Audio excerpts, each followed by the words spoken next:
now available on CD.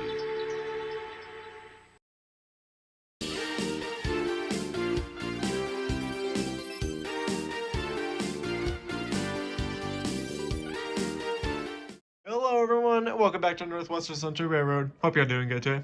Now, today for our next installment of the Northwestern Central Railroad Century Series, we are going to be taking a look at the very iconic Lionel 3-rail O-scale post-war celebration series edition of the Norfolk and Western J-class steam engine from about 2005 or 2006, maybe, I don't know.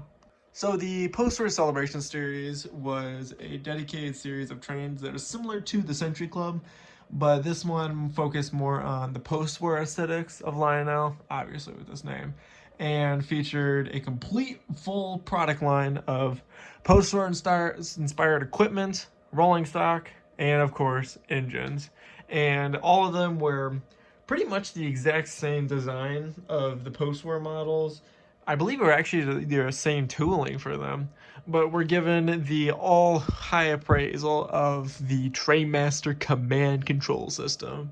And I'll get into that later because I don't think it 100% was the best idea, but technically it's completely old school on the outside of these engines, but on the inside they're done with the actual original with a Pullmore motor, no flywheel, no, obviously with an electronic E-unit.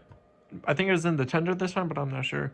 As well as having rail sounds 3 or 3.5 with command control. So this is a very, very famous engine that is deep into Lionel's lineage and history. I believe it was first introduced in 1961. I'm not 100% sure. I forgot the name of it. I did research before I did this and then I forgot, so I should just wrote a script. But yeah, so this engine is very, very substantial in the history of Lionel because technically it is the largest post-war steam engine that the company has ever made during the post-war period in terms of its wheel arrangement, because it has 4 lead trucks, 8 drive wheels, and then 4 wheels on its trailing truck, combating the ever so common and iconic post 736 Berkshire, which had 2 wheels on the lead truck, 8 drive wheels, and then 4 wheels on the trailing truck. So this engine is ever so slightly bigger than the Berkshire, but my God, brings us so much further in style. So this is not the original post-war model. This model has been reissued several times. Once in the post-war period. There's another one in the NPC era, like 83 or 84, with the mighty sounds of steam, and sadly dropping at 746, numbering to a more prototypical 611. But that engine was vastly different, not just in the features that it has with the sound of steam, but also looks-wise. It had a complete gloss finish over it rather than a black matte finish, with a very weirdly colored stripe that goes from the start of the running board all the way to the back. That leads also to the back of the tender. And then also, it got reissued several times throughout the modern era as being a full-scale model, and as we see here, a post-war celebration series model. It technically being kind of a semi-shrouded steam engine, it has a lot of really cool features on this that in the post-war period that hasn't been done at all throughout the entire life before it fell apart into the ashes that it once was, the ones being bought by Lionel, not Fun Dimensions. But yeah, this is very interesting design. It's all smooth. There isn't really a lot of rigid detail that you would see on the other post-war steam engines, or even the diesels, for the bigger diesels for that matter. But this engine is very cool because it's just unique. It's the only engine that I know of by heart that when people talk about the post-war period, this engine always gets brought up first, which is shocking because you would think someone would be bringing up the 773. Starting at the front here now, I know mine is a little bit banged up from just wear and tear, but just go off of what just try to follow me here. So we got a really nice boiler cap here, all black as it being streamlined. Headlight, light and number boards here. We got like a little bar right below the headlight, as well as a really nice running board here. and a nice area for a coupler to come out, but that's just part of the mold, so it doesn't do that. As well as some nice grab irons here, as well as some steps. Here's the top of the engine we're going to be going over. We got the smokestack here. We got some steam valves here. We got the, I believe, I'm going to assume it's the bell. Then we got the whistle back there. And then some extra dome pieces that are sunk into the body as to keep the streamlined appeal of the engine. Here we are at the cab area. Now, as you can see, this is very different from the original post-war model, as if we have cab detail now. Hooray! Because before you could just see the Pullmore motor sticking out, and that was it. They didn't have too much space to work with. But now, since with the modern era, excuse me, we get to finally have new technology to give us the availability of giving the post-war J a nice detailed cab with an actual glowing firebox, but during his servicing once, I accidentally pulled a wire and the glow in it doesn't work. This was about like 6 to 7 years ago, so I don't even remember, but yeah. But we do have some really nice cab detail here with 2 little crew figures painted very well. Not like the creepy ones that are on the Dash 8, but yeah. Here we are at the tender here now. I do like this part because this is a really good post-war style tender, and I just love how it went for the more iconic, or at least in my more iconic and shockingly more rare model of the 746W. I believe that's the name of the tender, but I could be mistaken. As with having the whole stripe going from corner to corner on the tender, while the more common one that was sold just had the white stripe ending just abruptly after each of the ends on the road name. But yeah, see, we got some really nice 6-axle truck detail here. Actually got a scoop underneath for water.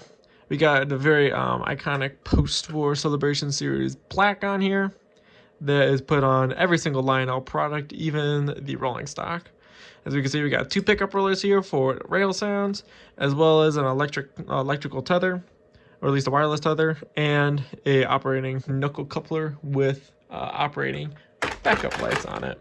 Alright, so I did mention at the beginning of the video that this was an engine that was shown in a set, and this is the set that the engine was completely boxed in. So this is a space theme set. I believe it was all the parts here are original, unless they changed a car or two on here. I could be wrong. I have not looked at the original catalog art for the listing or listing of the entire set, so I may be wrong if there is a piece missing or a car has been swapped out, so correct me in the comments about it.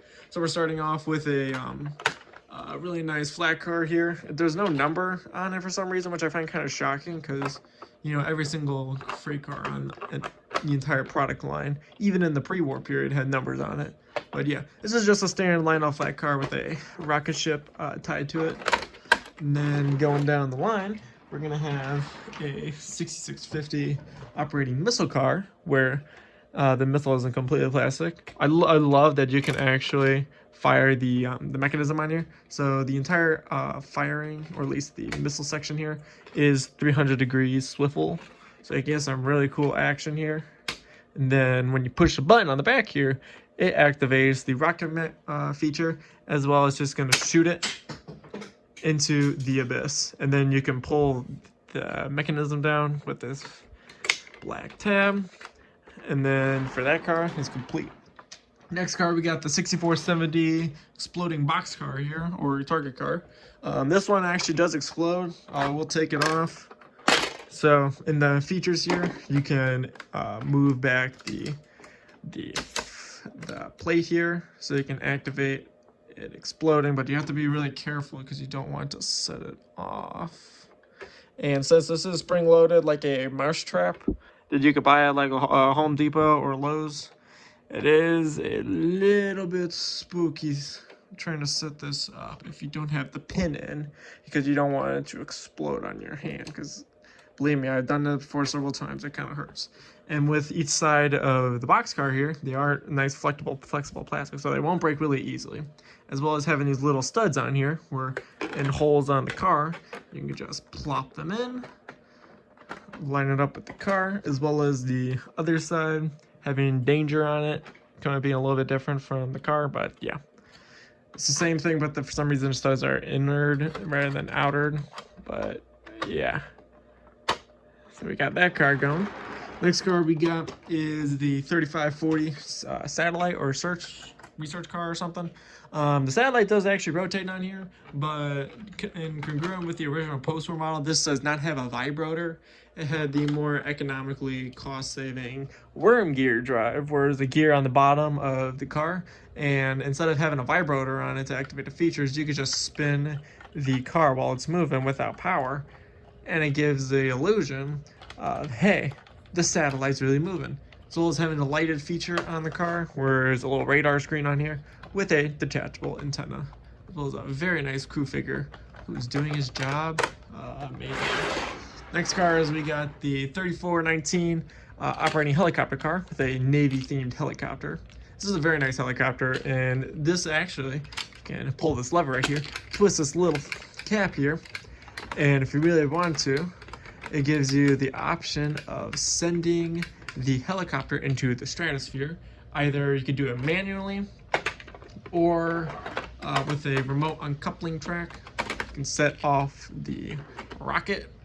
Sorry, not the rocket. The helicopter with this little tab here. If you want to do, I didn't wind it up all the way, so it didn't go pretty high. But yeah, to lock it back in, you just pull that tab, and you're good. So this is a really nice car as well because you get some good operating features. But yeah, I will get into this a little bit further. I'll get into this after the review on why I don't like it. And last but not least, we got my favorite car in the entire lot, the 6517 radio-equipped bay window caboose. I absolutely love this car. It is amazing in all its glory, and in my opinion, I absolutely love this car because it's technically the largest or second largest post-war caboose ever made, next to the crane tender, and in my opinion, I like it better, the 6557 or 6547. I may have got the name wrong, but yeah, that style SP caboose with the toolbox and the smokestack on it. So this set is jam-packed with features, either if you're just looking for a nice poster inspired set, or just want to get your kid something to play with but not being too rough. This is an amazing set to get if you find it for an okay price. Now, just because I say this set is a lot of fun, it does have a lot of problems with it that over the about 14 years, 14 or I think it's 20 years, 19 years since I owned this set, because I believe this did come out in 2006. There are noticeable concerns with quality and quality control that I don't like on this that are worth noting. Number one, this engine does not have a flywheel with it, which is fine. There's nothing wrong with it. But being compared to my Lionel Yellow Belly, which came out in 1995, it runs so much better than this J, because for some reason it gets stuck really easily, and you really gotta floor it on the spindle, either using it on the command laser remote or a command remote. Like if it gets stuck anywhere, you really gotta like crank that throttle. That might be a layout thing on me, but that's just my thing. Number two, I hate the speaker on the engine because I had to repair it 3 times in the past 4 years because I barely even run it that loudly, and it blows out very easily. I don't know if it was a defective product of mine or how it was designed, but I don't know. It's kind of weird. Number three, for the helicopter car, that mechanism broke like twice, and I had to get the whole mechanism replaced or just replace the entire car. And I haven't even used it that much ever since I got it, and it's just a really bad issue because it's just straight up a spring that you can fix. But when you want to repair the spring inside of the spindle mechanism, the screw on the bottom of the car that holds it in it's like it's connected with super glue. So it's very prone to getting stripped and very hard to reassemble if you can find a replacement part. And that's just my personal gripes with this. Obviously, this is just my opinion, so take it with a grain of salt. But I don't want to discourage anyone from owning this set, because this is a very nice set. And if I do a remaster of my Trainmaster set, I will go into more detail on this, because I do believe my Trainmaster set, Post-War Celebration Series set, is actually defective. I think I had a defective product and never got it fixed, but yeah. let's get to running it. So running this engine, you get two options with this. You get to use the Train Master command control system either on your legacy remote or on the command control remote. You can either do it conventionally with just a transformer, and it's a very nice way to do it, I will say. But to get the full extent of the features on here, you want to go with the command remote. So this engine has quite a lot of features with it, and we'll be going over it with starting it up. So this engine has quite a few amount of features on this. By accessing all of them, you can press them on the command control remote with aux 1, or if you just have legacy remote, you can just do it on the pin pad. Okay, well, it's not working. So there is a water sound effect where you can hear the sound of water being added to the tender. Also, there's a blowdown sound effect, but straight up, I don't know why it's not doing it. There it goes. I do apologize for the sound because you could barely hear it. But yeah, headlight. I need to get the headlight new bulb for it. And then there should be a blowdown sound effect. And then obviously you can turn up the smoke unit on or not. This thing puts out some crazy smoke fluid if you get it going. So you get that. I'm pretty sure it's on. And then standard crew talk. This does have actual crew talk and tower comm with it rather than it having it as a sound effect. So this does have road name and road number specific dialogue through either crew talk or tower comm. So let's listen to that. NW746. Am I clear to back this train up? Over. Norfolk and Western 746. You may depart. Over. We've got the green eye. Over. 746, you may depart. Over. About to head to the outbound line. Over. Now I'm not going to cycle through all the sound effects because they could just get really drag out the runtime of the video, but yeah. So here's the whistle for it.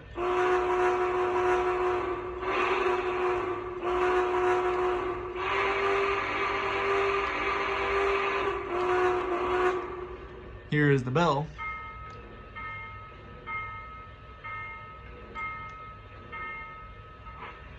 Here is the coupler sound effect. And yeah, so let's get this ready engine to roll her out. We gotta see if we get some clearance. 746, I'm ready to go. Am I clear to back this train up? Over. 746, you are good to go. Over. We've got the green eye. Over.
Alright, that's gonna wrap it up for today's video. Hope y'all enjoyed it. Now, before I forget, there is actually a fourth problem that I have with this set that I neglected to mention earlier, and that is with the sound set on this engine.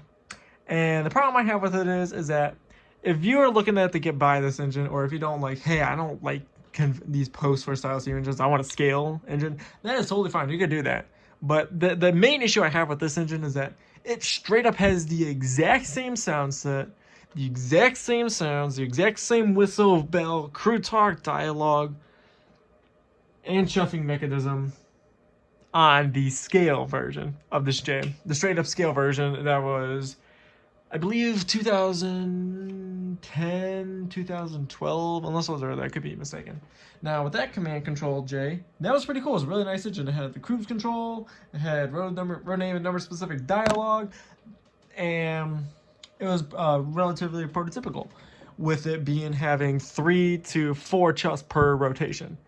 With an engine like this, you need to make it a little different, because the chuff rate on this one, I believe, is 4. And that may not sound bad, but when you're running this engine for, if you're going for a little bit of a slow speed, which you can't do with the pole motor because there's no flywheel in here, which is fine as well, it sounds like a machine gun relative to the Polar Express and Berkshire that Lionel is releasing. Not their newly tooled one, like their Polar Express model that they keep reissuing from 2016.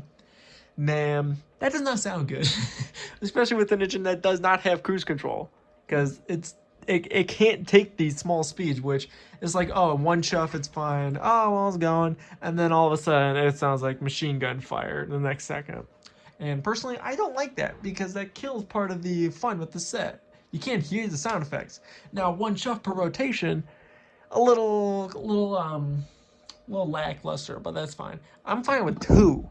The problem I have with this is that it's not good. It sounds really bad. It's the wheel, I believe, also because the wheel ratio on this is so much smaller compared to the scale J, and the price that you're paying for this stuff is just not worth it.